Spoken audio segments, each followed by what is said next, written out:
Bonsoir, bien-aimés en Christ. Recevez les salutations, la paix de Dieu, la vie de Dieu, la grâce divine. Oui, nous sommes à Consultons la Bible. Aujourd'hui, nous allons poursuivre notre étude entamée, cette série-là de réflexions effectuées sur les lettres de l'alphabet hébraïque. Ces lettres-là ont une particularité, c'est que chacune de ces lettres correspond à un chiffre. Et nous savons que dans la Bible, rien n'est écrit de façon hasardeuse. Tout a un sens et tout permet de glorifier Dieu. Et déjà avec les premières lettres étudiées, nous avons vu déjà les significations qui étaient données déjà à la première lettre, Aleph, à la deuxième lettre, Bet, à la troisième lettre, le Gimel. Aujourd'hui, ça va être le Dalet. Et le chiffre 1 pour la première lettre, le chiffre 2, le chiffre 3 pour la troisième lettre, le Gimel. Aujourd'hui, le chiffre 4 pour le Dalet ont un sens.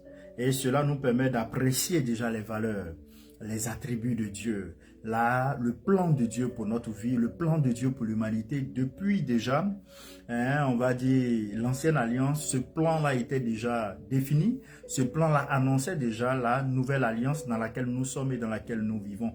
Oui, nous devons mieux connaître notre Seigneur pour mieux le servir. Et c'est un pan dans lequel le Seigneur nous conduit au travers de cette étude pour mieux le connaître, mieux l'apprécier et puis donner aussi davantage de crédit à ce que nous lisons. Voilà, lorsqu'on voit des chiffres, c'est pas anodin. Lorsqu'on voit des écrits, c'est pas anodin. Il faut comprendre la portée. Et c'est le but de cette réflexion. Et je vous remercie pour l'attention que vous accordez à cette réflexion et nous prions que le Seigneur, dans sa bonté infinie, vous aide à aller davantage en eau profonde pour mieux le connaître et mieux le servir. Prions, bien-aimés. Excellent Père, nous voulons t'honorer, te magnifier. Nous te disons grand merci pour cet instant. Prends le contrôle, dirige toutes choses, que tout ce qui sera dit et fait participe à t'honorer, à te glorifier. Et aide-nous, révèle-toi à nous davantage. Permets que nous puissions bénéficier de ta sagesse, de ton intelligence. Dieu notre Père, nous t'avons adressé cette prière dans le précieux et beau nom de notre Seigneur Jésus-Christ. Ensemble, on peut dire Amen, bien-aimé. Oui, nous avons étudié jusque-là 3 lettres. 3 lettres, c'est la première lettre, c'est Aleph. La première lettre de l'alphabet hébraïque, Aleph. Donc, qui s'écrit comme ça. Aleph. Voilà, Aleph. Ça, c'est la lettre Aleph. Voilà, ça c'est la lettre Aleph, donc je mets là, on lit Aleph.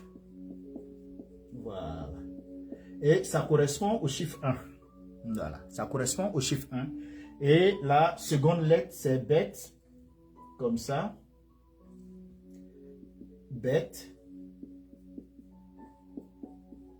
qui lui correspond au chiffre 2. Voyez-vous. Et la troisième lettre qu'on a étudiée la semaine passée, c'est le Gimel. Voilà, le Gimel, lui, il est comme ça. Donc, Gimel. Gimel, lui, correspond au chiffre 3. Et aujourd'hui, nous allons étudier le Dalet. Voilà. Dalet, comme ça. Qui correspond au chiffre 4. Et si vous vous rappelez très bien, nous avons évoqué que Aleph, la première lettre de l'alphabet, correspondant au chiffre 1, montrait que nous avons un Dieu qui est unique, nous avons un Dieu qui est invisible mais qui est présent. Donc Aleph évoquait déjà cela. Notre Dieu que nous servons, il est invisible. Notre Dieu que nous servons, il est unique. Notre Dieu que nous servons, il est invisible mais présent. Voilà, invisible mais présent. Et la seconde lettre, Bet, avec 2, la dualité, et Bet, la maison. C'est Dieu qui veut habiter dans l'humanité. Et avec le chiffre 3, le Gimel, c'est la plénitude en marche, la plénitude. Donc Dieu qui veut habiter dans l'humanité dans sa plénitude, totalement en l'homme. C'est là notre Seigneur Jésus qui était en même temps totalement homme et en même temps totalement Dieu. Et c'est la raison pour laquelle aujourd'hui, nous pouvons avoir en tant que chrétiens la plénitude du Saint-Esprit. Déjà, tout ça nous était révélé au travers déjà de cet alphabet. Et nous poursuivons aujourd'hui avec le Dalet. Le Dalet qui est, on va dire, le symbole de la porte. Ou bien, si vous voulez, en partant du Gimel vers le Dalet, le Gimel, la plénitude, donc c'est comme le riche, le riche qui va vers le pauvre. Lorsque la plénitude va, comme vous voyez le schéma du Gimel, ça ressemble à un homme qui est debout, qui est en train de marcher, qui est en train d'avancer. Et lorsqu'on voit cela, c'est le riche, donc celui-là qui a la plénitude, qui va vers le pauvre. Le pauvre, c'est celui-là qui a un cœur repentant, qui a un cœur d'amour, qui est désireux, qui est assoiffé de Dieu. Donc, le Gimel va vers le Dalet, qui correspond au chiffre 4. Le chiffre 4, nous allons le voir, qui fait cas de la terre, de la création. Donc, la plénitude de Dieu qui veut habiter dans l'humanité, qui veut habiter en l'homme, qui vient vers sa création, sa créature, pour lui apporter sa plénitude, pour lui apporter sa richesse. Bien-aimés, je vous souhaite une fois de plus la bienvenue. Vous êtes là au bon endroit parce que cette réflexion que nous sommes en train de faire sur la 4e lettre de l'alphabet hébraïque, le Dalet, et qui correspond aussi au chiffre 4, nous allons essayer de faire ressortir les significations spirituelles, les fondements bibliques et aussi les implications pratiques pour chacun d'entre nous en tant que chrétiens. Nous allons faire ressortir les significations et les implications pratiques. Bien-aimés, Dalet, la porte de l'humilité. La porte de l'humilité, du passage et de la dépendance divine. Voyez-vous, Dalet, c'est la porte vers la révélation. C'est-à-dire, ce passage-là qui t'emmène vers la révélation, qui vers la connaissance. Et la lettre d'Aleph signifie en hébreu porte. Mais porte aussi, on peut dire Délet. Délet s'écrit de cette manière. J'enlève ça pour que vous puissiez bien voir, bien cerner. Délet qui veut aussi dire porte, s'écrit aussi de cette manière. Vous voyez-vous, comme ça. Vous voyez, comme ça. Et maintenant, on met là le Dalet avec, voilà, ça. Donc ça, on lit Délet. Oh, j'écris un caractère là, Délet, qui veut aussi dire porte. Qui veut aussi dire porte. Voilà. Délet qui veut aussi dire porte. Tout ça venant de Dalet et Délet, la porte vers la révélation. Voyez-vous. Donc, nous voyons que cette 4e lettre de l'alphabet correspond aussi au chiffre 4 qui représente le monde créé. Dans la Bible, nous avons plusieurs indicateurs qui montrent cela. Quand on prend 4 points cardinaux, quand on prend les 4 éléments de la terre, les 4 éléments, pardon, l'eau, la terre, le feu et l'air, 4 saisons, les 4 vents, l'espace-temps habitable, la réalité visible, tout ça, ce sont des éléments, bien aimés, qui sortent de l'analyse du chiffre 4. Voilà, qui sortent de l'analyse du chiffre 4. Et Dalet qui suit directement le Gimel qui est ici. Voilà, Dalet vient juste après. Donc du 3, on va au 4. Dalet qui suit directement le Gimel nous représente le riche ou le bienfaiteur. Voilà, représente le riche ou le bienfaiteur, c'est-à-dire le Gimel. Maintenant, quand on fouille un tant soit peu dans la tradition juive, il est dit que le Gimel se tourne vers le Dalet pour lui faire du bien. Voilà, le Gimel se tourne vers le Dalet pour lui faire du bien, car Dalet ici symbolise le pauvre, c'est-à-dire la personne humble. Voilà, le pauvre, c'est la personne humble. Le pauvre, c'est cette âme-là qui est ouverte à recevoir. À recevoir de qui? À recevoir de Dieu. à recevoir de Dieu. Donc, bien aimé, de façon littérale, si nous voulons donner un sens à Dalet, on va aller dans la dynamique de Dalet, Dalet que j'ai écrit là, qui veut dire porte. Voilà, porte, symbole d'ouverture, symbole de passage, symbole d'un seuil spirituel. Le seuil spirituel, le seuil auquel nous accédons pour une percée. Donc le seuil ou de rencontre avec le Seigneur, d'adoration de Dieu. Et la valeur numérique 4, la terre, la création, limite humaine, voyez-vous. Limite humaine, parce que la terre a été conçue avec des limites. La terre a des limites, voyez-vous. Et dans la Bible, 4 représente aussi les fondations du monde. 4 représente aussi les fondations du monde. Dans la Bible, nous avons les 4 fleuves qui sortent de l'Éden. Nous avons les 4 coins de la terre. Bien aimé, Dalet dans la Bible nous permet, lorsqu'on analyse, de faire sortir des fondements et des images fortes. Des fondements et des images fortes. Le premier élément que je veux mettre déjà en exergue, c'est Dalet qui fait ressortir la porte vers Dieu. Voilà. La porte vers Dieu. Et là maintenant, je vous invite, nous sommes en consultant la Bible. La Bible ne doit jamais être loin. Je vous invite maintenant à Jean chapitre 10. Voilà, Jean chapitre 10, le verset 9, il est dit ceci. En Jean chapitre 10, le verset 9, il est dit, je suis la porte. Dalet. Qui, si quelqu'un entre par moi, il sera sauvé. Il entrera et il sortira et il trouvera des pâturages, bien-aimés. Donc, moi, je suis la porte. Si quelqu'un entre par moi, c'est Jésus qui parle, c'est pas moi. Jésus s'identifie à la porte du salut, bien-aimé. Jésus, notre Seigneur, s'identifie au repos. Jésus, notre Seigneur, s'identifie à la porte qui mène au royaume, à la porte qui mène au repos, à la porte qui mène au salut. Et c'est cela, le guimel qui vient vers le pauvre pour lui accorder, parce que le guimel c'est la plénitude, qui vient accorder le salut, accorder le repos, présenter le royaume. Et Dalet préfigure donc le Christ comme entrée, oui bien sûr, unique vers la vie éternelle. Donc par lui, et ça le Seigneur l'a dit, nul ne va au Père que par lui. Et déjà, avec ces lettres hébraïques, on pouvait déjà entrevoir cette vérité biblique. Cette vérité biblique. Le deuxième point que je veux mettre en avant concernant le Dalet, après Dalet comme porte vers Dieu, il y a aussi Dalet, image du pauvre qui reçoit. Voilà. Image du pauvre qui reçoit. Et là, je vous invite dans le livre de Matthieu, Matthieu chapitre 5.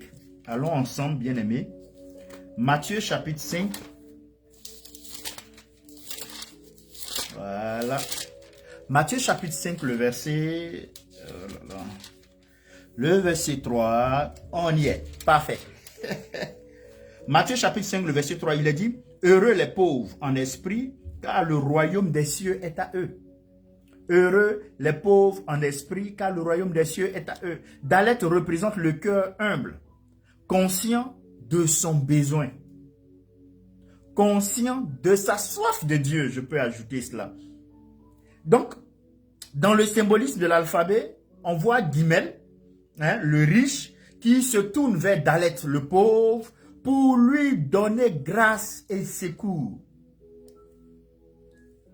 C'était pas là la mission de notre Seigneur Jésus-Christ? Exactement. Et nous, aujourd'hui, qui sommes les imitateurs de Christ, nous sommes appelés à cela. Remplis du Saint-Esprit, la plénitude du Saint-Esprit, nous allons maintenant vers les uns et les autres apporter l'évangile. Nous allons vers les uns et les autres apporter la nourriture spirituelle, la nourriture physique, apporter le secours, apporter la santé, apporter la guérison. Dans le nom de Jésus, nous sommes sauvés pour sauver. Nous sommes bénis pour bénir. C'est cela le message. C'est cela le message. Donc ici, nous, Guimel, remplis du Saint-Esprit, nous allons vers les pauvres de cœur pour leur communiquer cette plénitude, pour que eux aussi soient remplis du Saint-Esprit et eux aussi maintenant aillent remplir. C'est ainsi que nous allons étendre le royaume de Dieu sur cette terre. C'est ainsi que nous allons gagner des âmes à Jésus. C'est ainsi que nous allons présenter les valeurs du royaume. Les lois spirituelles du royaume vont être s'appliquer, impacter les cœurs, provoquer la transformation dans les vies et emmener les gens à l'amour vrai, l'amour compassion de notre Seigneur Jésus-Christ. Le troisième élément que je veux mettre en exergue, avec l'analyse de Dalet, la quatrième lettre de l'alphabet hébraïque. Vous voyez, Dalet, quand on parle de porte, on entre ou on n'entre pas. Voyez-vous. Donc Dalet ici fait cas d'un choix spirituel à effectuer.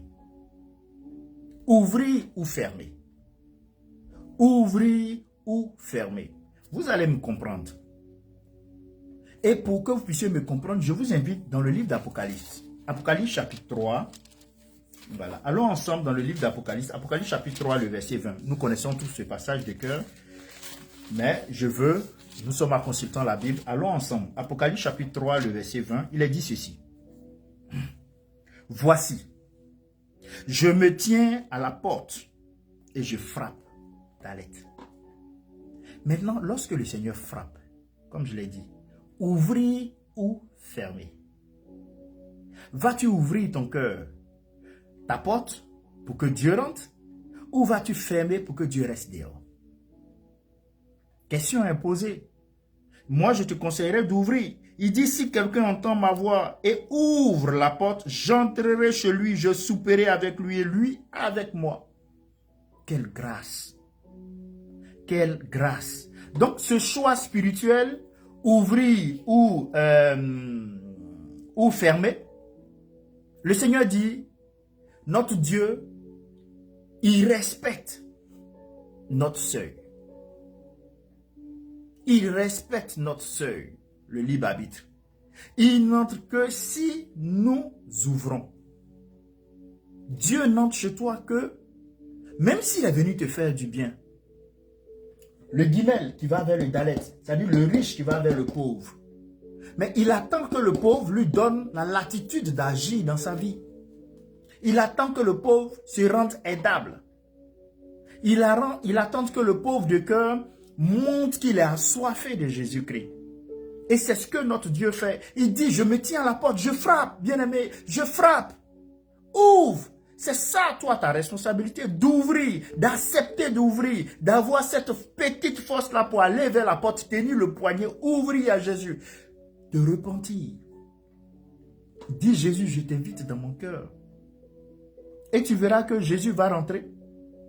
Il va rentrer, il va souper avec toi.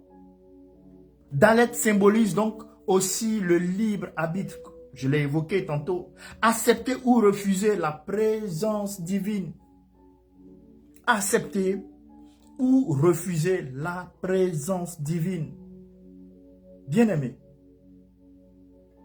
avec toutes ces trois interprétations, je peux dire, de Dalet, la quatrième lettre de l'alphabet hébraïque qui correspond au chiffre 4, quelle implication spirituelle pour toi? Quelle implication spirituelle pour moi? Quelle implication spirituelle pour nous chrétiens aujourd'hui? Quelle implication spirituelle? Je vais donner 3 implications spirituelles. Tu peux même trouver d'autres possibles. La première, c'est que tu dois t'humilier pour entrer dans la porte étroite. Il faut que tu t'humilies pour pouvoir rentrer dans la porte étroite. L'humilité. Et Matthieu, allons encore dans le livre de Matthieu, Matthieu 7, les versets 13 à 14. Vous verrez, Matthieu chapitre 7, les versets 13 à 14, il est dit quelque chose de très beau, très très beau.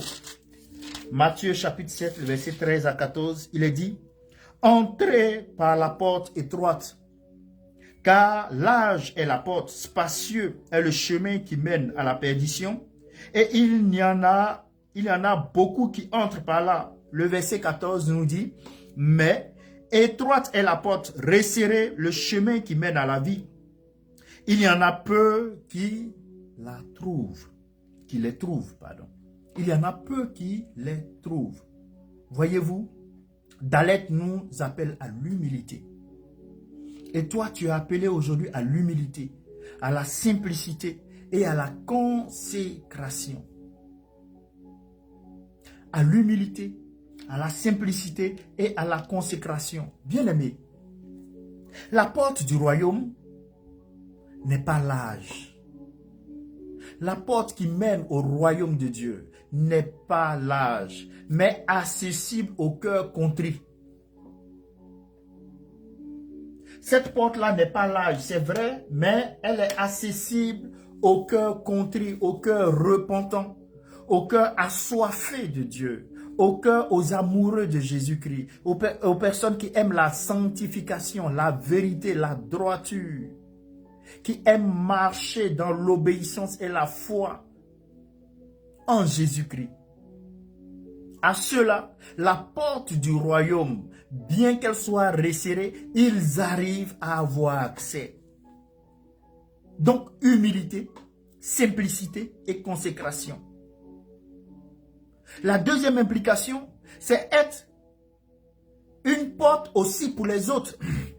Parce que, je le disais tantôt, tu es béni pour bénir. Tu as été sauvé pour sauver. Donc, nous sommes remplis du Saint-Esprit. Et comme nous sommes remplis du Saint-Esprit, nous allons vers ceux-là qui ont le cœur contrit pour leur permettre aussi d'être remplis du Saint-Esprit afin que, par la grâce de Dieu, chacun, autant qu'ils sont, chacun puisse marcher d'une manière qui honore le Seigneur. D'une manière qui honore le Seigneur. Ouvrez les portes et que le peuple juste y entre. Ouvrez les portes et que le peuple juste y entre. Ça c'est, allons à Ésaïe 26, le verset 2. Ésaïe 26, le verset 2 dit, ouvrez les portes, laissez entrer la nation juste et fidèle. Ouvrez les portes, laissez entrer la nation juste et fidèle. Bien-aimés, être porte pour les autres. Nous devons être une source de bénédiction pour les autres. Vous voyez, comme l'Église, nous sommes appelés à ouvrir les portes spirituelles, à faciliter l'accès à Dieu, bien-aimés, à travers notre témoignage, à travers notre accueil, à travers notre service, à travers notre comportement, notre manière de nous habiller, de nous coiffer, à travers nos lieux de fréquentation, à travers nos amitiés, à travers notre mariage, à travers l'éducation de nos enfants. Ce sont les témoignages que nous donnons. Et cela constitue des portes qui vont emmener les autres à rencontrer la plénitude de Dieu. À rencontrer la plénitude de Dieu. Donc, être une porte pour les autres, bien-aimés. Et la troisième implication pour nous chrétiens aujourd'hui, c'est de choisir d'ouvrir son cœur à Dieu every day, tous les jours. C'est de choisir d'ouvrir son cœur à Dieu chaque jour. Chaque jour, nous devons ouvrir notre cœur à Dieu. Et lorsqu'on utilise Dalet, on avait parlé du seuil. Donc, Dalet est aussi le seuil du quotidien. Chaque jour est une porte à franchir. Voilà pourquoi nous prenons autorité sur chaque jour. C'est une porte à franchir. Donc, chaque jour, notre relation avec le Seigneur doit être renouvelée, entretenue. Chaque jour, on doit inviter Dieu dans notre vie. On doit marcher avec lui. Chaque jour, on doit être en parfaite union, harmonie avec le Seigneur. Voilà pourquoi il dit en Hébreu, Hébreu chapitre 3, le verset 15, il dit, aujourd'hui, si vous entendez ma voix, n'endurcissez pas vos cœurs. N'endurcissez pas vos cœurs. Parce que chaque jour est une occasion pour nous de rencontrer des défis, est une occasion pour nous de témoigner de Dieu, est une occasion pour nous, pour d'autres aussi, de chuter et de se relever. Donc Dieu venant à nous, nous qui avons les cœurs contrits, lorsque nous sommes dépassés par certaines situations, il vient à nous pour nous fortifier. Voilà pourquoi on ne doit pas endurcir notre cœur. Dans les choix que nous avons à faire, on ne doit pas endurcir notre cœur. Bien-aimé, tu te dois de choisir d'ouvrir ton cœur à Dieu au quotidien, chaque jour, chaque instant. Il faut que tu le fasses. Et lorsqu'on va un peu plus loin dans la Bible, vous allez voir que nous avons quelques illustrations spirituelles qu'on peut vous présenter. Pour ce qui est des portes dans la Bible. En Genèse chapitre 3. Prenons ensemble Genèse chapitre 3, le verset 24. Genèse chapitre 3, le verset 24. Il est parlé là de portes. Les portes d'Éden. Genèse chapitre 3, le verset 24. Il est dit, c'est ainsi qu'il chassa Adam et il mit à l'orient du jardin d'Éden des chérubins qui agitent une épée flamboyante pour garder le chemin de l'arbre de vie. Voilà. Le chemin de l'arbre de vie. Donc ici, cette porte-là, cet accès à Éden a été fermé après le péché. Cet accès à Éden, cette porte-là a été fermée. L'accès à la présence divine est bloqué par le péché. L'accès à la présence divine est bloqué par le péché, bien-aimé. C'est une porte qui est fermée parce que tu vis dans le péché, parce que tu ne veux pas abandonner le péché. Et c'est ce que Dalet nous révèle. Pour que tu puisses recevoir l'action de Guimel, la plénitude de Dieu dans ta vie, il faut que tu libères le péché, tu abandonnes le péché. Et on voit déjà une conséquence là. Quand tu vis dans le péché, tu es séparé de la présence de Dieu. C'est ce que nous dit Genèse chapitre 3, le verset 24. Mais on va encore en Exode 26. Quand vous lisez tout le chapitre de Exode 26, voilà, il est un peu long. Mais parlant de la description du tabernacle, on va vous parler de la porte du tabernacle. C'est-à-dire une seule entrée dans la présence de Dieu. Une seule entrée dans la présence de Dieu. Ce n'est pas tous les chemins qui mènent à Rome. Ce n'est pas tous les chemins qui mènent à Rome. Non, non, non, non. Dans ce royaume-là, ce n'est pas tous les chemins qui mènent à ce royaume, bien-aimé. Une seule entrée qui mène à la présence de Dieu. Jésus-Christ, ça préfigure Christ, Jésus-Christ. Et déjà avec l'étude des Dalet, voilà ces vérités-là qu'on a. Et Jésus vient dans le Nouveau Testament, il dit qu'il est le chemin, la vérité et la vie. Nul ne part au Père que par lui. Donc ce n'est pas par 1000 autres chemins qu'on peut aller par lui. Ce n'est pas par tous les chemins qui mènent à Rome. Non, ici, ce n'est pas tous les chemins qui mènent à Rome, c'est Jésus-Christ. Tu n'as pas Jésus, tu n'auras pas accès au Père. Le troisième élément, la porte de la bergerie en Jean 10. Ici, Jésus est la porte du salut pour les brebis. Mes brebis connaissent ma voix. Ils m'entendent, ils me suivent. Jésus se présente comme cette porte. Et déjà, nous avons l'information avec le Dalet. Bien-aimé, Jésus se présente à toi comme la porte. Jésus se présente à toi comme l'unique porte. Et tu te dois, je t'invite à l'accepter. Voilà pourquoi il dit dans Hébreux 3,15, si vous entendez sa voix aujourd'hui, n'endurcissez pas votre cœur. Et le dernier élément que je vois qu'à ce niveau-là, au niveau des portes dans la Bible, c'est la porte de Jérusalem, surtout la Jérusalem céleste. En Apocalypse chapitre 21, le verset 12. Lisons ça ensemble. Apocalypse chapitre 21, le verset 12. Apocalypse 21, le verset 12. Voilà. Apocalypse 21, le verset 12, il a dit ceci. Elle avait une grande et haute muraille. Elle avait 12 portes. Et sur les 12 hein, et sur les 12, et sur les portes, 12 anges et des noms écrits, hein, ceux des 12 tribus des fils d'Israël. Voyez-vous, 12 portes. 12 portes. Accès au royaume éternel. Mais uniquement pour ceux dont le nom est écrit dans le livre de vie.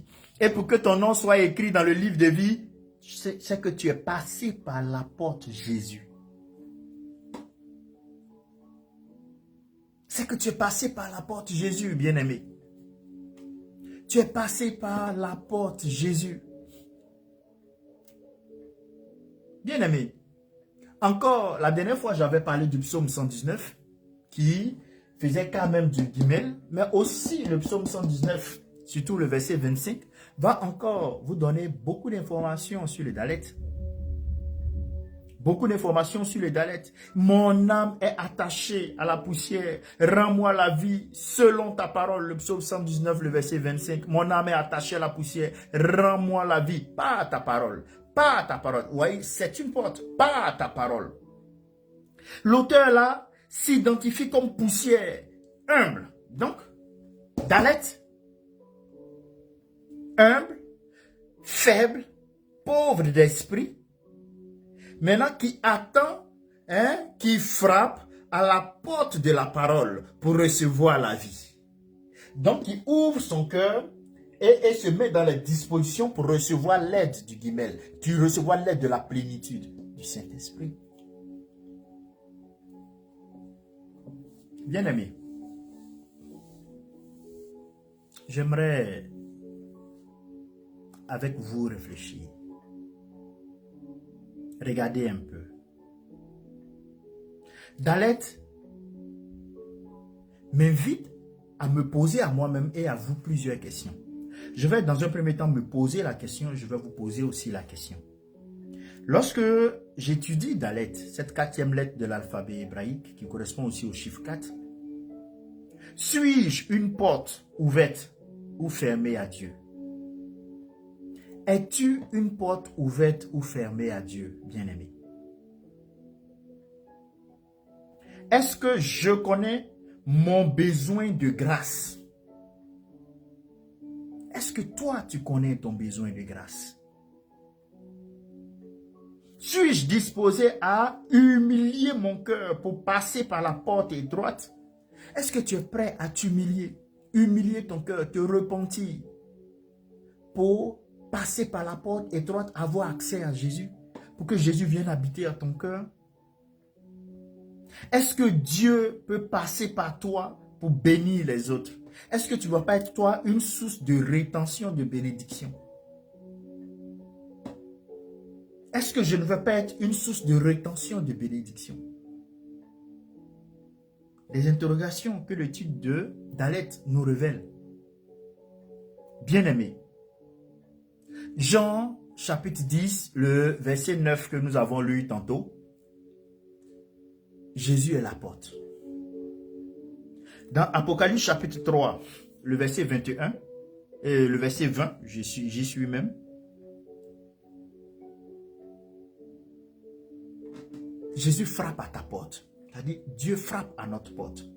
Et dans Matthieu chapitre 7, le verset 13 que nous avons lu, on parle de la porte étroite.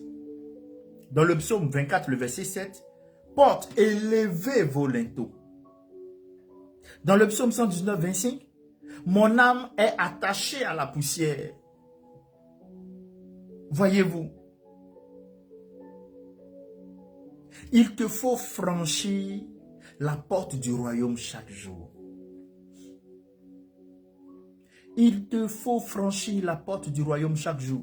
Guimel, c'est la plénitude. Et là, c'est le pauvre. Donc, c'est quelque chose qui se répète. Et pour que la dynamique s'installe, reste, il te faut franchir la porte du royaume chaque jour. Chaque jour, voilà pourquoi tu dois prier. Voilà pourquoi de l'autre côté, en 1 Thessaloniciens 5,17, on te dira, il faut prier sans cesse. C'est-à-dire ta relation avec le Seigneur, ça doit être une relation qui est se faisant tellement, chaque jour, tu as l'impression que c'est continu.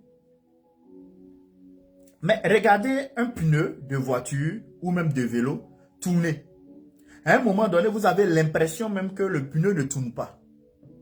Alors que c'est plusieurs tours qu'il fait, mais comme ça va vite et c'est régulier, on a l'impression qu'il n'y a pas de mouvement. Donc le fait de franchir la porte du royaume tous les jours, tu ne sauras même pas que tu es en train de faire un mouvement. Ça deviendra normal. Prier tous les jours, ça deviendra normal. Aimer, pardonner, se repentir, fuir le péché, tout continue, ça deviendra normal de fuir le péché. Fuir le compromis, ça deviendra normal de fuir le compromis. Bien-aimé, cette étude simple de Dalet, 4e lettre de l'alphabet hébraïque que nous venons d'étudier, nous enseigne l'humilité. Nous enseigne que l'humilité est la clé du royaume. L'humilité est la clé du royaume de Dieu, bien-aimé. Et Dieu est toujours à la porte. Notre ouverture fait toute la différence. Il est toujours prêt à nous bénir. Il est toujours prêt à nous accueillir. Il suffit simplement que nous ayons un cœur contrit. Il suffit simplement que nous lui ouvrons la porte. Il suffit simplement que nous abandonnons le péché. Nous rejetons le péché et nous venons à lui. Il est prêt à nous recevoir. Bien-aimé, la vie chrétienne est une invitation à entrer et à laisser entrer. Tu entres et tu laisses aussi les autres rentrer. Tu ne dois pas être celui-là qui bloque les bénédictions, qui empêche les gens d'entrer dans la présence de Dieu. Et le psaume 24, le verset 7, ouvre les portes, Sion, le roi de gloire, entre. Bien-aimés, je vous invite à beaucoup d'humilité, à beaucoup de simplicité, de dépendance à Jésus-Christ, de sorte à pouvoir, de façon continue, avoir accès à la plénitude du Saint-Esprit, afin non seulement nous-mêmes d'être bénis, mais aussi d'être une source de bénédiction. Dieu nous donne pour que nous donnons. Dieu nous enrichit pour que nous enrichissons. Que le Seigneur vous bénisse. Que sa grâce et sa faveur soient continuellement votre partage. Et que là où vous êtes, la plénitude du Saint-Esprit vous touche. Et que la santé soit votre partage.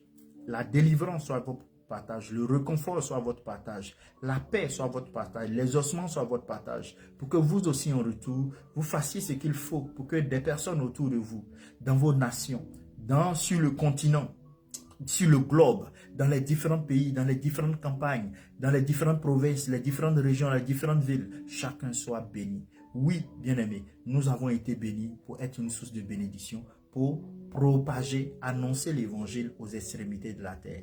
Que le Seigneur vous bénisse. C'était là le prophète Jonathan Kouadio. N'hésitez pas à nous écrire si vous avez des interrogations. Nous allons poursuivre la prochaine fois avec la 5e lettre de l'alphabet hébraïque, le E. Voilà, le E qui, lui, s'écrit comme ça. Voilà. Et il se lit le E. Voilà. On le verra. Et lui correspond au chiffre 5. Donc, on verra l'implication de cela. À bientôt. Merci pour votre attention. Soyez comblés au nom de Jésus-Christ. Amen.